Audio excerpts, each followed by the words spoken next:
España. Muchas gracias por acompañarnos. Es un excelente médico, pero todavía no está bien. Muchas gracias.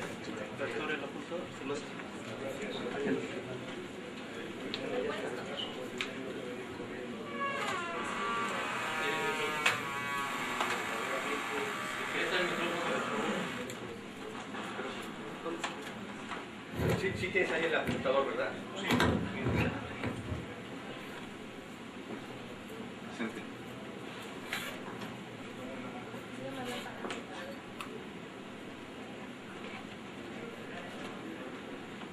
Ustedes ya habrán podido observar en el programa, los profesores están prácticamente a las últimas horas de empezar. Les agradecemos el esfuerzo que están haciendo para hacer su presentación.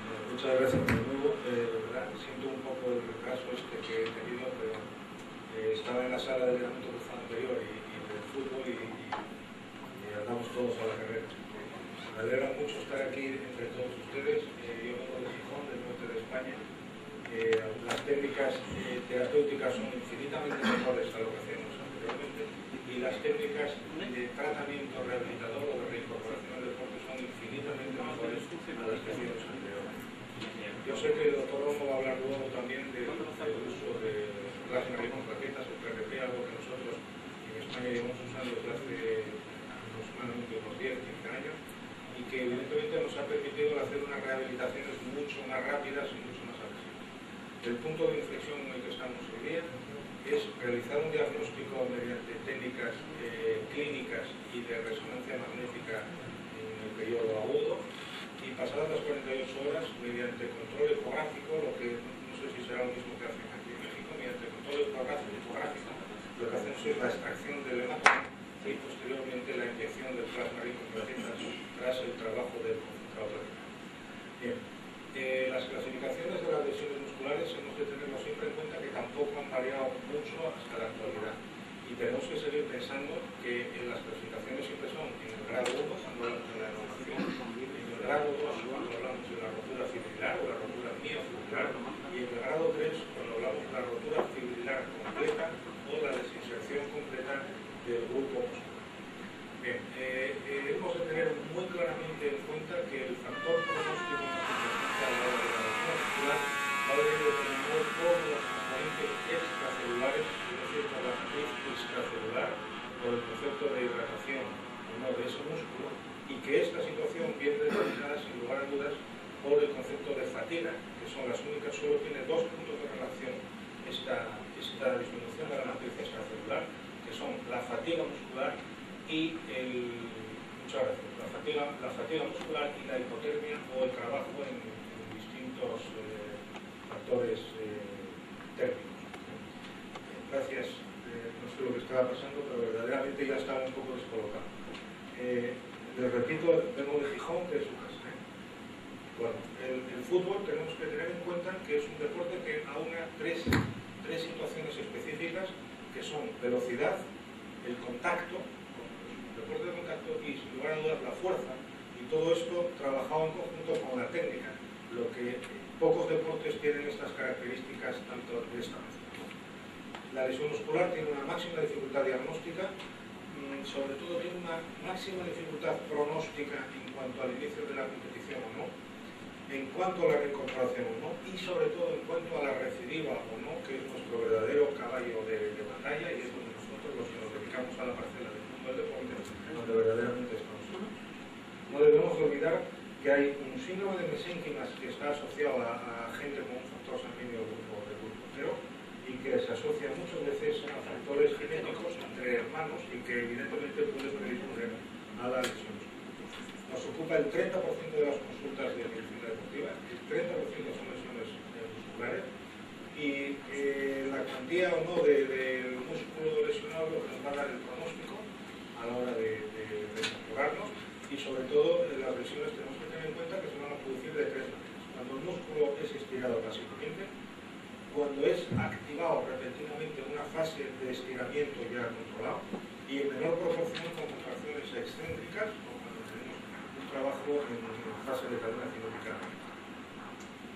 En nuestro grupo de trabajo y en el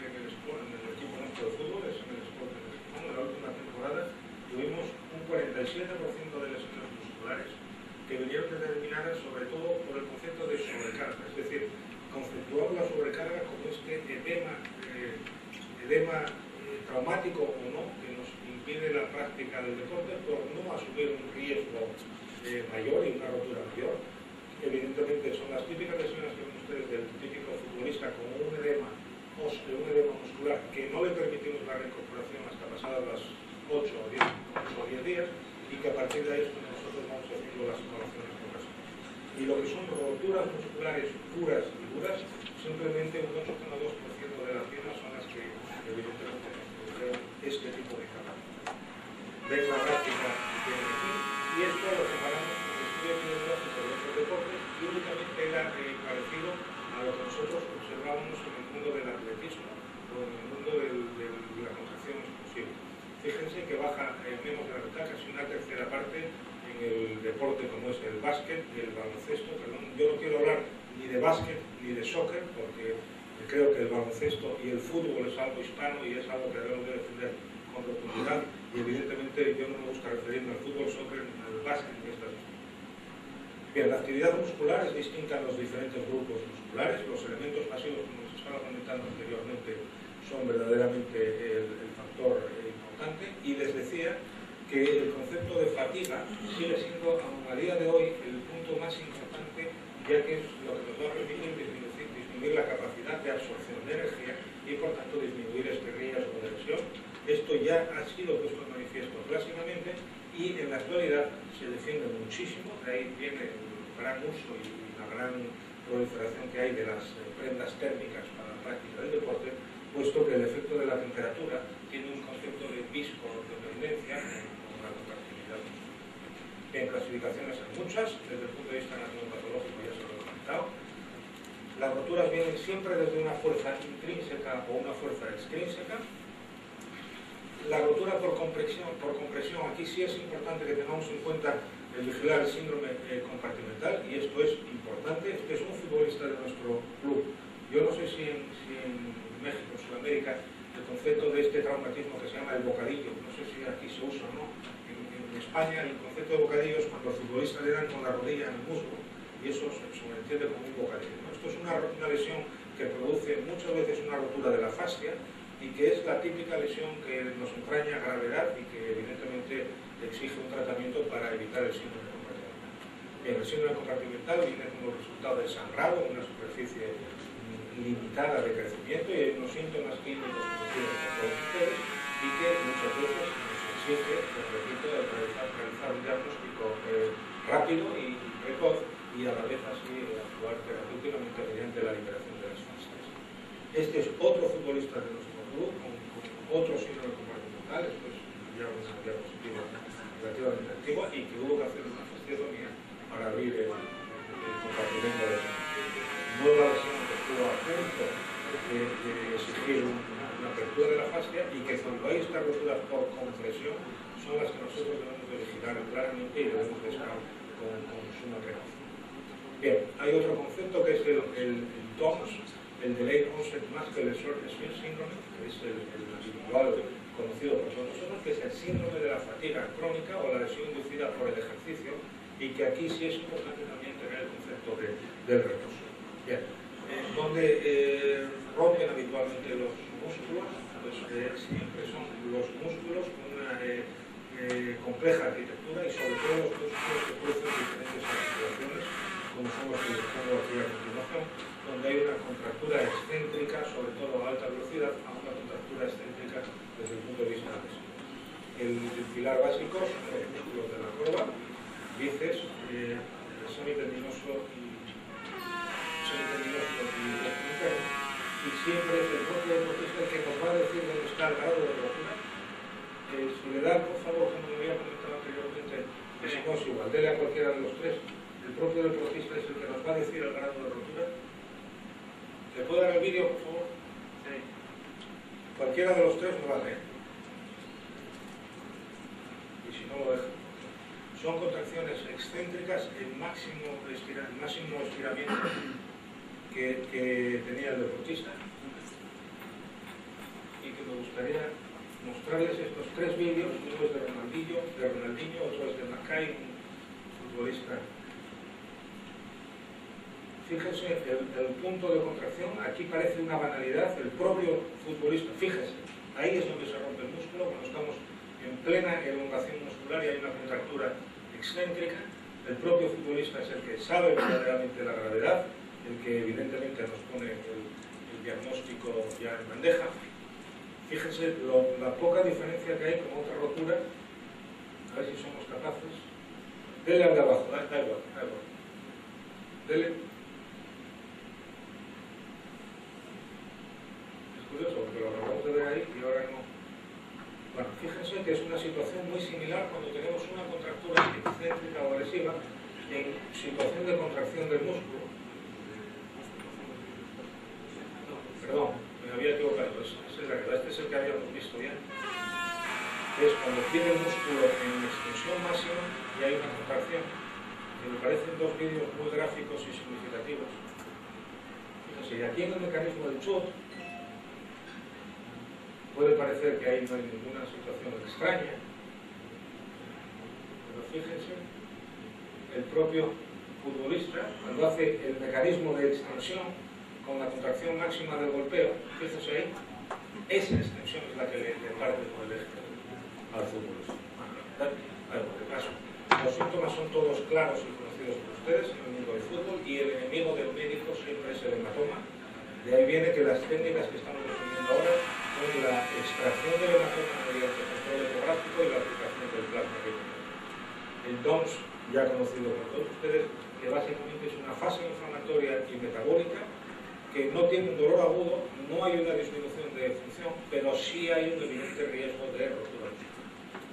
Bien, la cascada típica es el efecto del dolor con las terminaciones nerviosas y ahí es donde nosotros debemos de trabajar.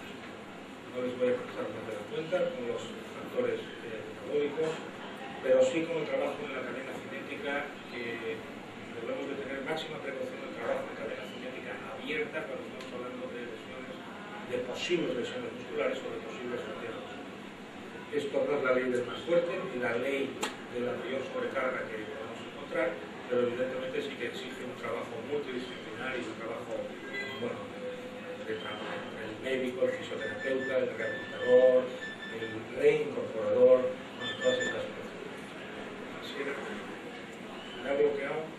El concepto grave es el concepto del placage, o el término francés, cuando hay el pinchazo, donde ahí siempre nosotros debemos retirar al jugador en dolor identificable a punta de dedo, porque aquí ya hay ruptura de fibras musculares y en el momento de la ruptura muscular es el momento del dolor, como antes veíamos. Si me da la siguiente, por favor, que esto se bloqueó.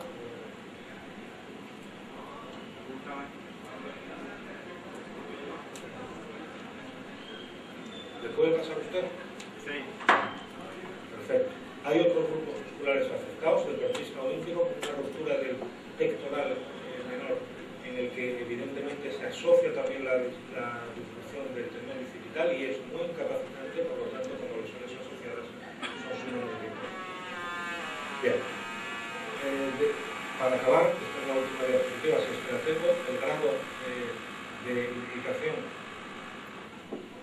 Bueno, complicaciones crónicas que debemos de tener. Esto es un vídeo que debería de correr solo con el quiste muscular asociado, contraindicaciones que hay en el uso de las terapéuticas con la lesión muscular, son las infiltraciones, hemos de olvidarnos y que el deportista pueda repetir. La actividad deportiva competitiva, el aplicar el calor de las primeras horas viene a ser otro concepto totalmente prohibido, y la aplicación de masajes y estiramientos ante la duda de estas posibles lesiones musculares, evidentemente está contraindicado. Bien, ¿cómo reincorporar? Pues la reprogramación del gesto deportivo. Aquí viene el concepto de los educadores deportivos y es algo que nosotros defendemos con mucha agresividad, puesto que es una parcela que debe de existir, creemos, en todos los clubes que manejen el deportista profesional, y que aquí evidentemente es lo que nos va a permitir que los buenos resultados vengan de la experiencia, pero la experiencia siempre nos viene de los malos resultados, y en la lesión muscular siempre, y quien no lo puede decir que no tiene la primera piedra, pero siempre va a haber malos resultados. Muchas gracias.